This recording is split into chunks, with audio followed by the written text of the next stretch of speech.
Welcome back to the show, ladies and gentlemen. I'm Jeanna. And I'm Evo. Happy Friday, Evo. Happy Friday, Jeanna. You happy that it's Friday? Yeah, I mean, it's like a regular Friday. I'm blessed. I'm gonna say I'm blessed because everybody's Friday. My Friday is not your typical Friday like everybody else's Friday would be. You've been really busy though this week. I have been busy, but fortunately, I keep myself busy across multiple things rather than punching a clock and going to work on a 9 to 5. Yeah, you're punching your own clock. I'm punching my own clock, yeah. So, very blessed to say that I work for myself. So Friday, so what's that saying? Quit your 9 to 5 so you could work 24 hours a day. 7 days a week for yourself. Yeah, absolutely. Because that's exactly what Evil does. I feel bad for you sometimes. I don't. I mean, I know you don't because you're a typical alpha male and you'll just plow through it and dig yourself into the ground. Yeah, something about just that's great. Paving my own way and creating my own business, earning my own income, doing it my way. It's amazing. Yeah, no, I know you take a lot of pride in it. Yeah. So last week, you and I talked about some relationship essentials that every man should know. So we thought it would be a good idea to talk about relationship essentials that every woman should know. And last week, Evo spearheaded that conversation because we thought it was important for it to be heard from a man what other men should know in a relationship, coming from a man that has been in a long-term relationship for almost 20 years. So it is my turn now for me to talk about some relationship essentials that every woman should know. And I think I'm taking a little bit of a different approach on it in comparison to the way that Evo went on it. I think your things were a little more lighthearted. Not to say that mine's going to be deep and thought-provoking, but I do feel as some of these things that I will be talking about today, maybe not everyone has at the forefront of their brain when they think about being in a relationship. And these are the things that I think every woman should know.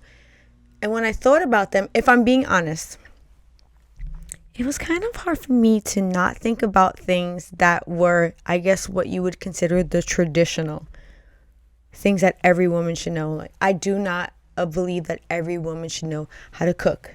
I don't believe that every woman should know how to clean. I don't think that every woman should know how to care for the home. Really? Why is that? Because I think that women and men in this day and age are being raised very different. So a lot of women are not applying their focus onto being a homemaker. So learning how to cook and clean and those features may not be something that a woman is focusing on when it comes to her future. So you don't believe at a base level that a woman should know how to cook and clean? No. So how is she? So she's not supposed to cook and clean for herself? Well, if she's focusing on her career, I know many women in this day and age that are having cleaning services. They have services paid for, and their cooking may be very minimal if they are, or they're using services to provide food, or they're eating out, if that's not their primary focus. So, but that would make them fully dependent on outside services for the rest of their lives. That's fine. I think, again, if a woman is focusing her career, there's a focus on either education or career, that may not be something that is an issue for them. What about when you have kids? Are you gonna rely on your staff to teach your kids how to clean, or are they not going to be taught how to cook and clean? I'm a little confused because I just feel like these are very valuable things that one parent can pass on to their children, but more importantly, just be able to do it for yourself. And you're saying that you don't feel like it's important. Yeah, because who's to say that? Because I found it very interesting that you just said one of the parents to pass on. What's to say that she doesn't find a partner that likes to cook? And it comes from the partner in the relationship. That would be ideal, but at core, right? Prior to getting the job to be able to pay for those things, prior to finding a mate that can provide those things, how is that person carrying on throughout that time? Are they just eating cereal and ramen noodles and living like a slob until they can pay for? Oh my God! First of all, pause. If you can't cook, if you can't Wait, clean. pause. What do you mean living like a slob? If someone does not have the skills to clean for themselves, then how are they living? And they can afford to pay for it. How are they living? I'm not going to make the assumption that they're a slob, though. I mean, 1 + 1 = 2. I don't see things like that. Okay. All right. I'm sorry. I didn't mean to like get sidetracked. That's kind of struck me that you said that. So I just kind of wanted to dig a bit deeper in that. But please continue. So would you consider yourself someone that when we first began our relationship, someone that knew how to cook and someone that knew how to clean? No. Okay, but we're still in a relationship, functioning very well. Right, but I learned how to cook and I learned how to clean. So who's to say that when they get into a relationship that they can't learn those things? I don't think it's essential for them to know how to do to be in a relationship. I do think it's something that they can grow to do. Cooking and cleaning is, to me, what I would consider monkey work. You can learn how to do that. I think the things that I'm talking about come from within. It just sounded, I don't know, it just sounded like these things are just not, you feel like they're not essential. I don't, because if that was the case, then... But we're teaching these things to our kids now. I know, but you learned it from me. It was not something that you knew how to do. We're still functioning very fruitfully in this relationship. So I do not think it's essential, because when I looked at you as a partner, Ebro, I did not look at you as a partner that I needed to know how to cook and clean.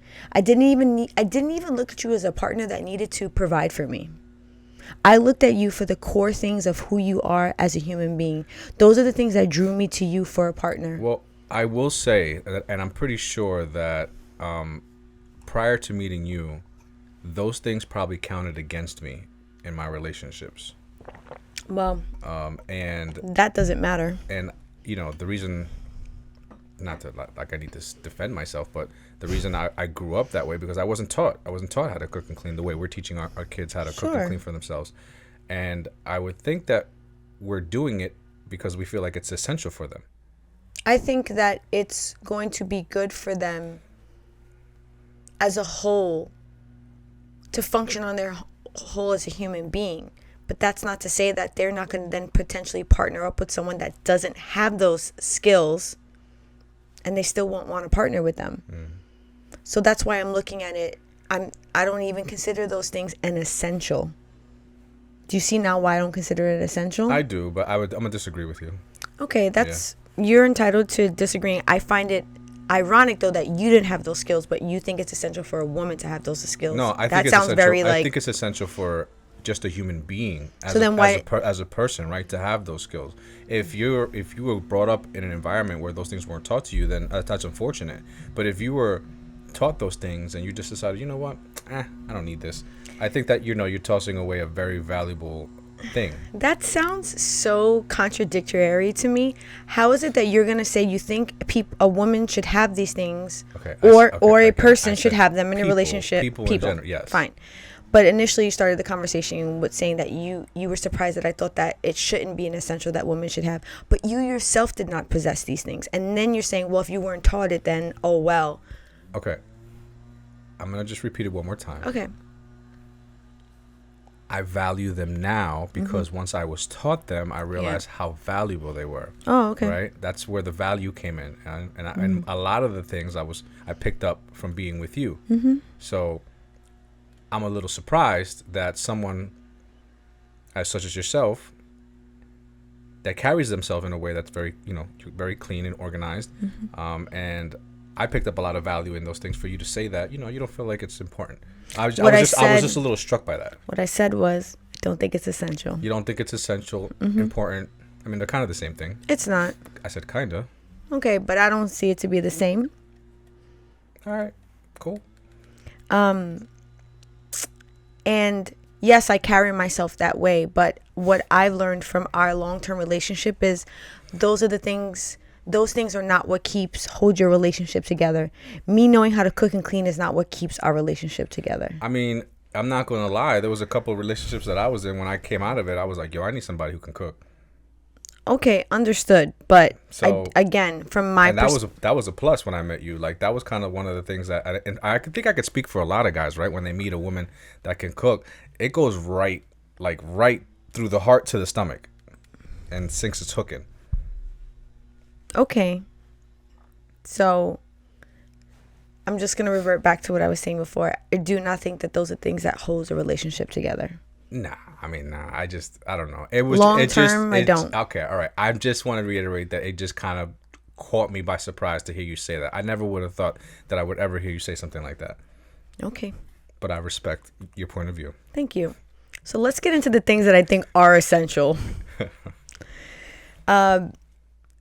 The first one that I'm going to discuss, I chose this because I think that this has been something that Evo and I have really found to be essential in our relationship because of the type of work and pressure that we put on ourselves. And I think it is essential for every woman to know how to soothe their partner in their relationship. And I'm sorry if you hear a leaf blower in the background. That's something we cannot control.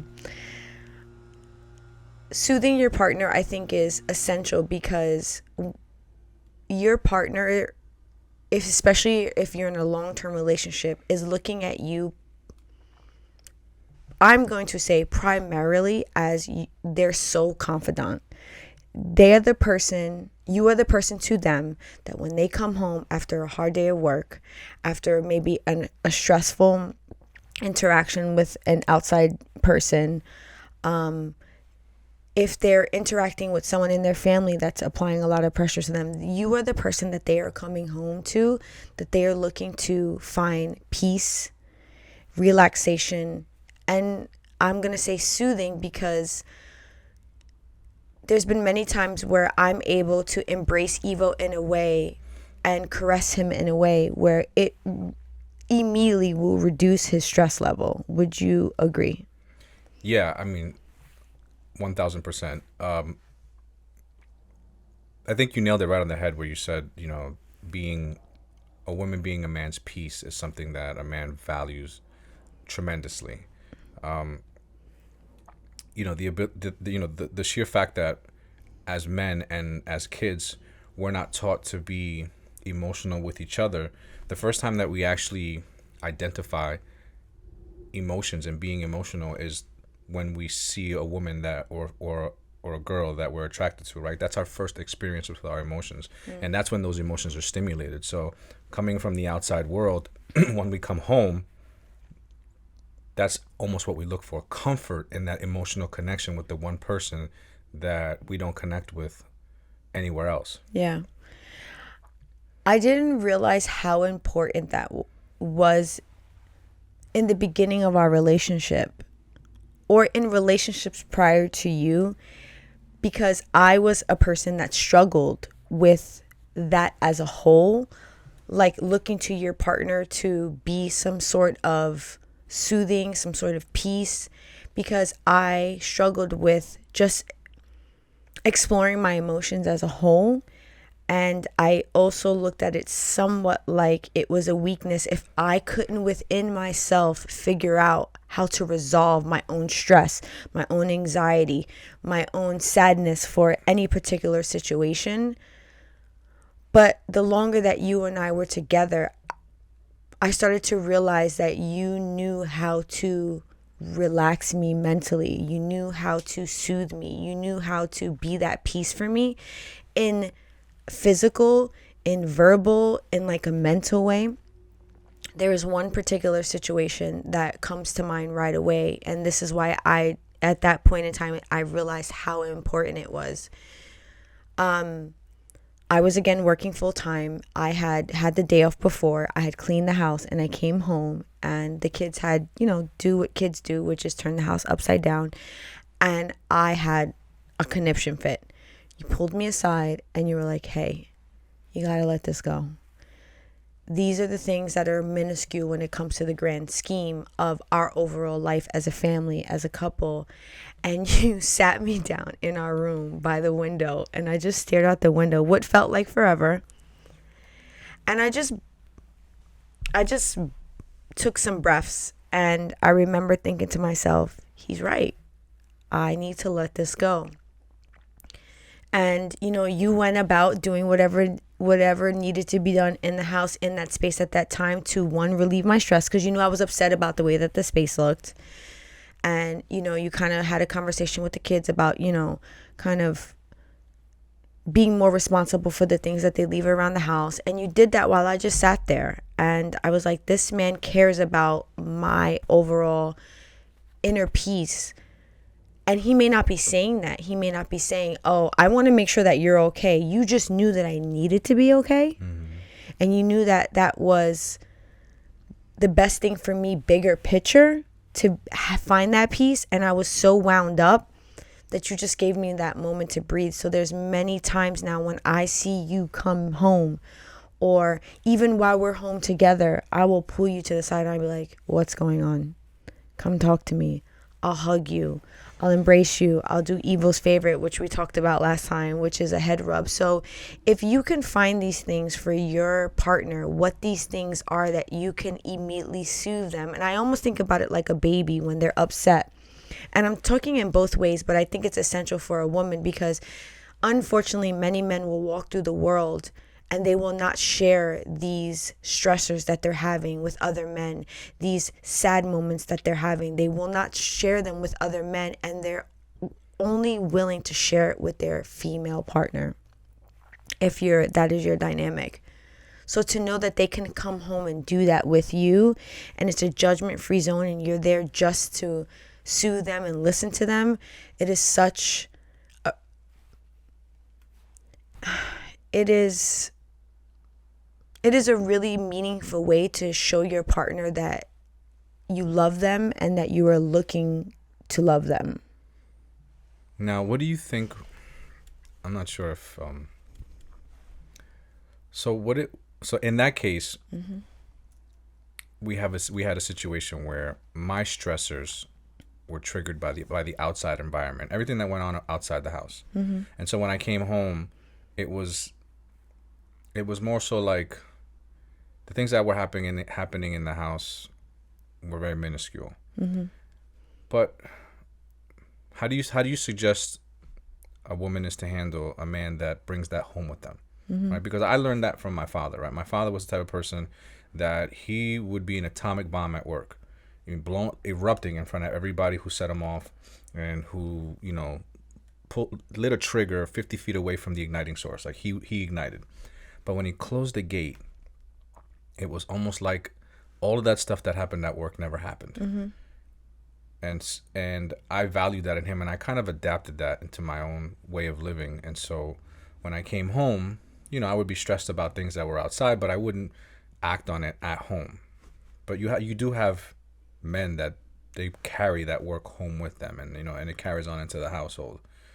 So you were able to identify those things that I was being stressed about outside, but when I came home, I was still able to be at peace at home, and you were able to soothe me because you recognized that something was bothering me outside of the house. But what about if people bring that home and they're just like snapping and being in a bad mood at home and things like that?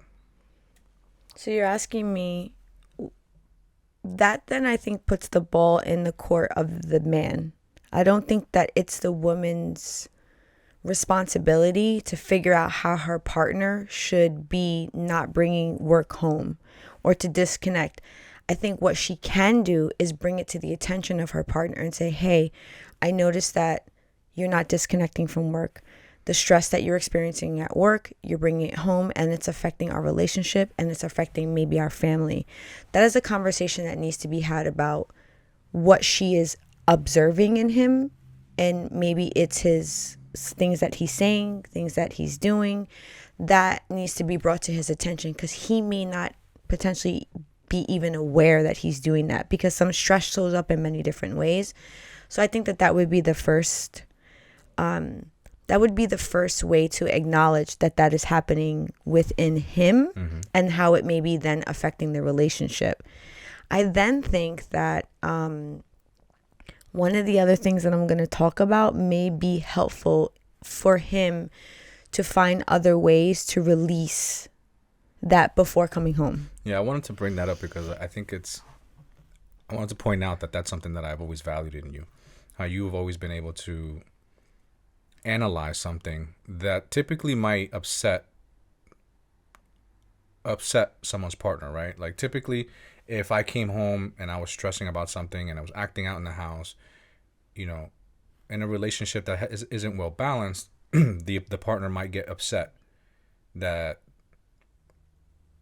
the male is bringing home stress and acting out, and not be willing to like sit down and talk to them about it. And I always felt that you were very good at that, and I valued that you would always be able to, like, instead of getting upset that I was coming home mad and I was doing things that were inappropriate and then getting into an argument with me about it, you would set your feelings aside in that moment and pull me to the side and talk to me about what you're observing and what you felt like needed to happen or should happen, or maybe that we need to talk about it and kind of work through it so that it's not becoming an issue at home. Thank you. I would say that it would be really naive for me to think that those type of things couldn't happen. I feel like it's very human for someone to come home and be stressed about work, to think that that could never happen. So when I did observe those type of behaviors in you, I think it would be unfair for me to immediately then go on the defense and say, oh, he's acting out of the ordinary, or he is acting more volatile than normal because he's stressed from work. And then what am I going to do? Add more stress by arguing with you about it? Excuse me. I mean, very easily, you could have been like, yo, what's your problem? Why are you acting like that? So, you know what I mean? And yes, then of course, I'm not going to react positively to that, and we're going to get into a fight. And then we're going to be pointing out what I did and what you did, and it's just a bunch of back and forth. But the fact that you were able to, in moments like that, stay composed, realize that there's an issue, knowing that approaching it aggressively is definitely not going to help resolve the situation, and coming to me in a way where you strategically want to talk about an issue, but in a way that it's not offensive to me. Well, I think that speaks to a lot of knowing your partner. Right. I know how you function, and I know that you are, I hate to, like, this is going to sound cheesy, but Evo is a Taurus. He's a bull, and he will be very bullish in very certain, in very particular experiences. You will like plow through things. And I almost look at it like a matador, like, what is the tactic of a matador? Do they charge after the bull? No, they kind of maneuver them. Oh, so that's what you're doing to me? Yeah. I'm getting the ole. Yes. That to me is almost kind of like reverse psychology. That's a great analogy, yeah.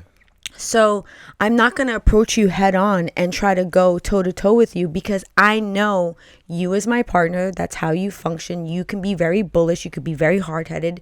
So I'm not going to fight fire with fire.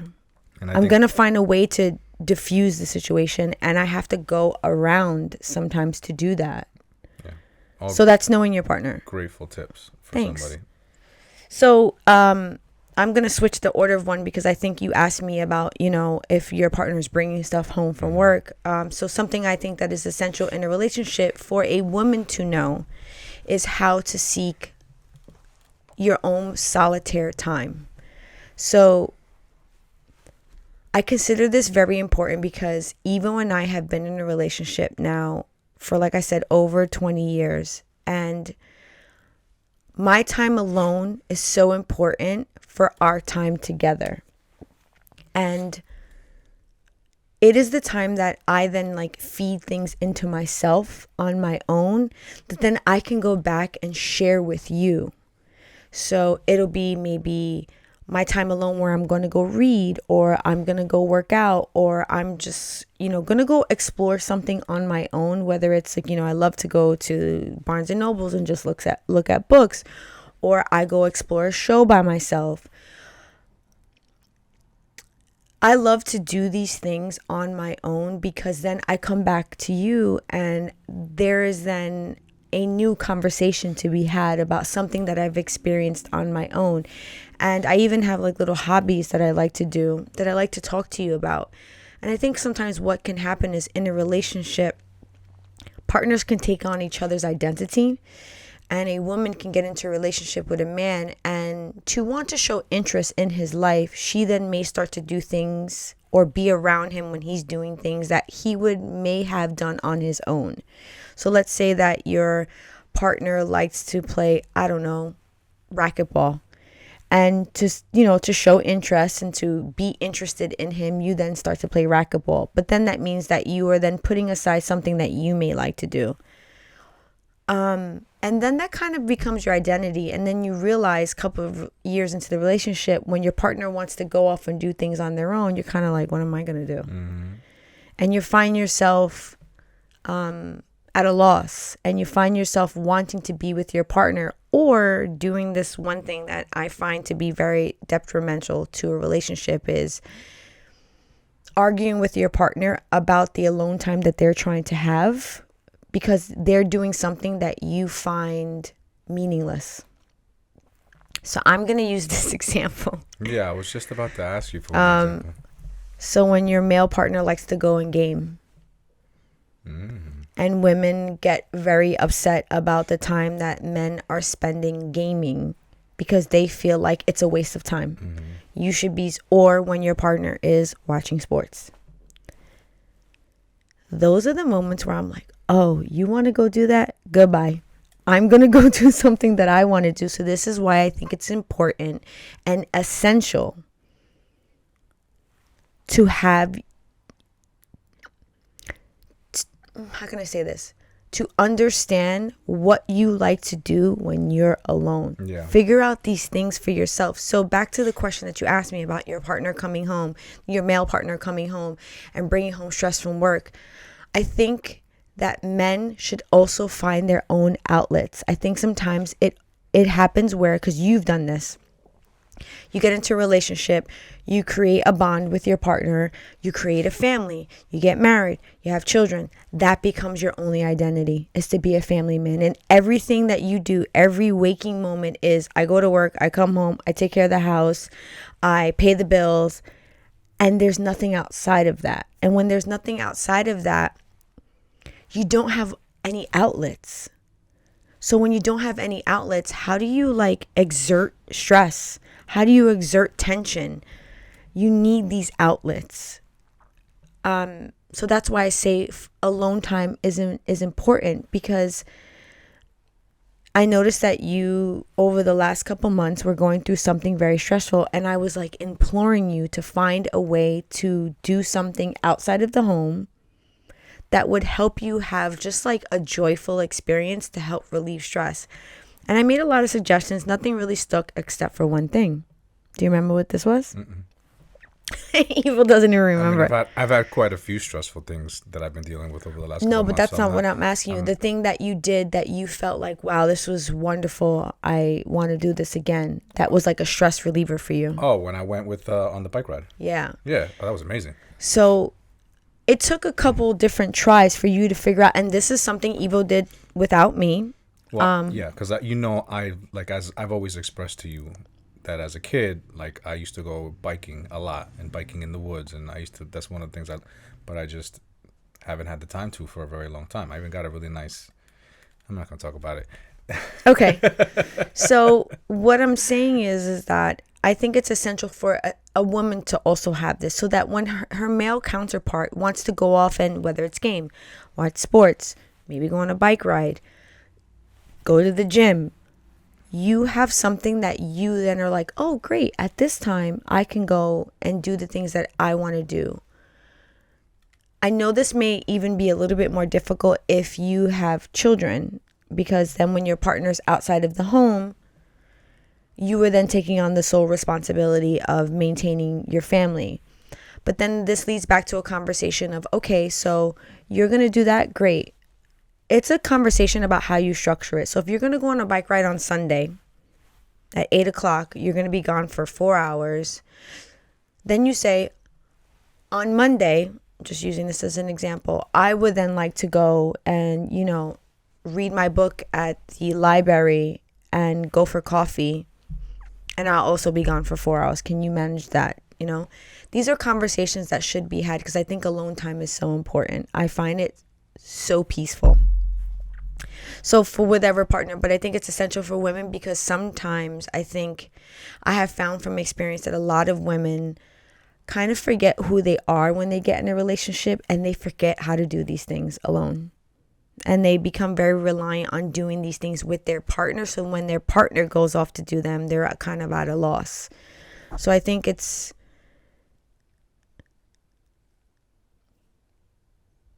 important to remember that who you are and the things that you like to do for yourself, continue to do those things even in a relationship. And then the next one that I have is kind of like, I guess, more of a fun one, but still kind of goes into, they all kind of blend into each other. But the next one is surprise. Know how to surprise your partner, ladies. I don't think it's always the man's job to plan, to surprise. I don't always think that it's the men's job, like on Valentine's Day or something like that, or a birthday or whatever it is, to get flowers, to get chocolates. Like, ladies, you can be doing these things too. And I can tell you right now, it puts such a smile on their face when you know how to surprise. Give us some examples. Do you have any? Examples of what? Of like surprises, things that a woman can do for their man, or how to go about even coming up with an idea that their man might value in the surprise sense, right? Because I feel like women and men, they value surprises differently. Mm-hmm. So what do you think would be some suggestions that you could give? Well, it's definitely going to vary on your relationship. Absolutely. Yeah. It's going to vary on what type of man you are with, and like you said, what they value. So at a baseline, I think every person likes to eat, right? So let's say instead of you leaving it up to him to plan, he comes home from work on Friday night. You go, hey, by the way, we have reservations at 8:00 for a restaurant. Just be ready. That's it. Something just as simple as that. You spearhead the entire thing. And the only thing that I think can make this a little bit difficult is if you are the partner that's maybe a stay-at-home and the finances are structured differently. I do think, again, that's another conversation. There should be finances allotted to you so that you can plan these type of things. So if that is not happening, that should be a conversation that should be had. But you should still have the ability to plan and pay and do. And I do things for Evo on a surprise level that when I say I control the entire experience, I mean from buying him something to wear that day, taking him out to eat and paying for it, driving us to and from those places. Mm-hmm. I do those things all the time. For your last birthday, you had been talking about you wanted to experience burlesque, right? Mm-hmm. I planned the whole experience. I didn't even tell you where we were going. I was just like, we gonna go. And just be ready. So it really depends on what your man likes, but it can even be little small things. So, and I'm gonna give an example of a small way it can be something as little as maybe it's your partner's favorite sock brand, and you just like, I picked you up a pair of socks today. Or it could be your partner's favorite like little thing that they enjoy to trying to use my words here. Maybe there's some CBD, THC things that they like, and you're like, hey, I picked you up a little one of these. Or you can just, something as simple as, not money-wise, if you say, hey, you want a massage? Like, Evo comes in sometimes and I can tell he's had a long day, and I just like, we'll just start massaging him. These are just like little ways to surprise them with things that maybe don't happen all the time. I love to surprise Evo with like little gifts that I get him, or I'll like reorganize his vanity or something like that. Just like little things to show that, hey, I care. I notice. Maybe this will make your day better. Yeah. And I think that I like to just add that surprise intimacy doesn't hurt either. Oh, that's a good one. Yeah. Like I like that one. Planning out like a whole theme if you have it. Maybe putting on something that's, it's going to be a surprise. Mm. All those things will work. That's actually a really good recommendation. My brain did not go there, but I have done that. Yes, you have quite often. Yeah, I mean, yes. And that's a free one, ladies and gentlemen. That's something that I can. That's free 99. Many a nights to a surprise. Yeah, and many a days. Many a days too. Yeah. Yeah, I really do like that one. Making it like a whole kind of event. Yeah, I would come home and walk into the bedroom and have no idea that she had the whole room decked out. You know, had gotten a whole outfit, and it was just like, come here. Yeah, those are fun. Yeah, those are nice little surprises. And I think why I say it's essential is because in the world that we live in today, I think there's a lot of focus on men doing these type of things for women, surprising women, catering to women, and there's nothing wrong with that. But I think it's nice for a man to get that same type of treatment.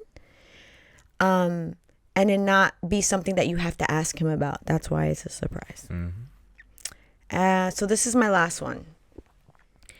And I think that this is essential because this is also knowing how to tune into your partner, how to tune into who they are. And the last one is support. It is essential for you to know how to support your male counterpart. And support can come in so many different ways. You need to find the way that your partner would really benefit from. So having partners who support, whether it's how your partner is pursuing their hobby, their interests outside of the house, it's a very meaningful way, again, to show your partner that you love them and that you can see that they will feel loved by the support that they're receiving. But the support needs to come in a way that fits your partner's needs, not your needs. I think there are many times where people can think that the way that you must support your partner is the same way that you want to be supported. And those two things sometimes don't go together. And I can tell you right now, Evo and I like to be supported very differently. Mm-hmm. I will say that I think support, a way that you can find like a key to this is, we spoke about this on the last episode, is knowing your partner's love language. And again, my first love language is acts of service. Evo's is physical touch. So Evo knows that if he wants to support me in any of my hobbies, any of my interests, in my career, he knows that if he does an act of service for me in any of those things. So you spoke about it on the last episode, was I'm a makeup artist by trade, right? The days that I have to go to work and I have to bring a ton of bags, Evo will support me by waking up in the morning and he'll make me coffee for me to take, and then he will help me with my bags outside. I feel so supported in those moments. So, or the many nights that I've waited for you to come home late, yes, just so that I could go help you bring your bags in. Mm-hmm. You know, and that you didn't have to like struggle with your keys at the door, so I could open the door for you. Yeah, and those are, and people would think, yeah, like you should be doing those things. And I think sometimes that maybe partners don't realize that something as simple as you getting up in the morning, and there's sometimes I have to be at work at like 5 o'clock in the morning, and Evo's getting up to make me coffee to take. I feel so supported in those moments, and it can be even bigger. So let's say it's you want to support your partner in their job or their career, and you think to yourself, how is it that I'm able to do that?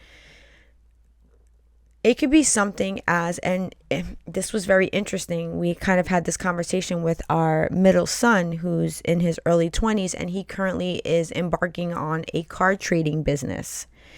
And Evo brought up a really good example. Let's say your partner is in car trading, or let's say your partner is in some sort of hobby or some sort of venture where they're doing something for themselves, and you find a way to support them by maybe taking them to a function that is involved in that particular thing. So the example that Evo gave was, let's say our son's female counterpart was like, hey, I know that you're into car trading. I found this convention that's happening in 2 weeks. Let's go together. I bought us tickets. That's supporting their venture. You may not even like doing that, but these are the things that you want to show your partner. Hey, I love you. I see you. I want you to feel supported. I'm going to bring up something really crazy. Once upon a time, my boys, their father, he was into music and he liked to DJ. He liked to do music. And I remember I sometimes would go to the record store, and I would find records that I knew maybe he didn't own, and I would be like, oh, I think this would be really good for his collection, and I would just bring them home, and I'd be like, hey, add this to your collection, and he'd be like, oh my God, this is like great. I was kind of looking at this. These are ways to support, because that was, for him, that was his future, and I wanted him to know that I believed in his future. I believed in this journey that he was on. And you and I have said this on previous shows, you know, when people talk about what do you bring to the table. I think these are the things that I consider non-tangible. Yeah, I gave him a record, or yeah, you know, you may book a ticket, but it's you making that observation, you taking the time to say, I see the things that you're doing in your life that you want to do to better yourself. I believe in you. So here, it could even be words of encouragement to show your partner that you recognize the things that they are doing for themselves, so that you know that you support them. I think the biggest thing for us in our relationship that still to this day I think about all the time is when I switched careers and I went from working in the car business for almost a decade, and I looked at Evo and I said, I want to do makeup. That was a tough pill to swallow. That was a very tough pill to swallow, but and I needed money to go to school. And it wasn't something that I had because I had gotten laid off. And Evo looked at me and he said, if this is something that you want to do, we will figure it out. And you will go to makeup school and we will do this. Because I believe in you. Yeah. I felt so supported. I remember I was crying on the bed. I was like, I don't know what I'm going to do. You were done with that industry. Oh my God. You were so done with the industry. Yeah. I mean, I think that's, you hit it right on the head with that. You know, a man, I think most importantly, out of many things that he can value from his woman is his women making him feel competent. Correct. So it's so funny you say that. I was just going to say many men feel an enormous amount of satisfaction in relationships where they are just not accepted but prized for who they are. Yes. And what they are. Yes, no matter what it is. If you can find value in the one thing that your man is strong at and he shows strength, and love him for that, I think that's the best thing that you can do for him. And if you have this idea that he can do better, then be there for him, to push him, to support him, to help him in whatever way so that he can be better at the thing that he wants to be good at, so that he can in turn use that success to shower onto you and your family. Yeah, because let me tell you, every time I push Evo and then he acquires some success for something, I'm like, so what are you going to get me? It comes right back. It comes right back. And for a man, it's full circle. You know, it's like that's the ultimate high for a man. A level of success where he can provide for himself and his family. And as a woman, to have someone with you that sees that fire in you, is pushing the coal into the fire, you know, while you're burning, and helping keeping it lit and burning, and supporting you in that way to keep it going, is like. And this can just be a conversation. Yeah. That's literally it. I don't mean funding their entire venture. No. It could just literally be words of affirmation. And I want to give a resource if you feel like you want to start taking action to make these type of change in this dynamic in your relationship, because maybe you're feeling like you could definitely do some of these things. There's a quiz that you can take, is How Healthy Is Your Relationship quiz, and we will link it in the description below, so that you can take this quiz to see maybe areas that you can do these things for your partner that maybe you may feel like you're falling a little short on, to increase the overall health of your relationship. And that's what I got for you. All right. To the cards? Yes, to the cards. To the cards. Who went first last week? I think. I don't remember. Does it matter? I'm gonna take a green one because I'm looking. I have purple and purple. Oh, that's crazy. You know what? I'm going with purple. Crazy, huh? You want to pick another one? No. Do we want to do crazy? I think you can answer this question, but I think you're, it's fine. All right. So I'm going to go first then. What was your biggest culture shock? My biggest culture shock. This is going to sound ridiculous. I don't even know if this is cultural. Oh, man. My biggest culture shock.